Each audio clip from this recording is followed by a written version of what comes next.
ময়মনসিংহের ফুলবাড়িয়ায় BNP chairperson ও সাবেক প্রধানমন্ত্রী বেগম খালেদা জিয়ার ৮০তম জন্মবার্ষিকীতে রোগমুক্তি ও তার সুস্থতা কামনায় মিলাদ ও দোয়া মাহফিল অনুষ্ঠিত হয়েছে।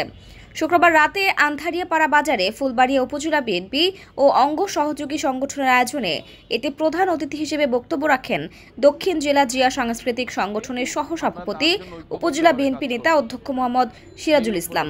বক্তব্যে তিনি বলেন, গণতন্ত্র ও দেশের স্বাধীনতার সার্বভৌমত্ব রক্ষার আন্দোলনে বেগম খালেদা জিয়া ছিলেন অনুপ্রেরণার উৎস। তার সাহসী নেতৃত্ব ও জনগণের অধিকার আদায়ের সংগ্রাম বাংলাদেশের ইতিহাসে চিরস্মরণীয় হয়ে থাকবে।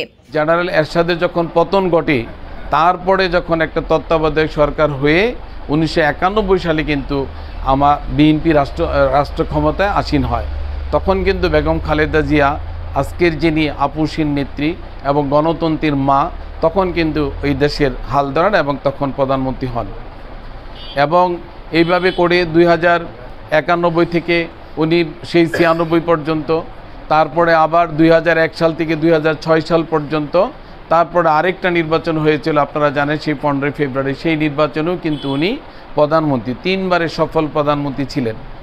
পরে বিএনপি চেয়ারপারসন বেগম খালেদা জিয়ার সুস্থতা কামনা, শহীদ রাষ্ট্রপতি জিয়াউর রহমানের আত্মার শান্তি এবং বিএনপির ভারপ্রাপ্ত চেয়ারম্যান তারেক রহমানের ভবিষ্যৎ সাফল্য কামনা করে দেশ ও জাতির মঙ্গল প্রত্যাশায় মোনাজাত করা হয়।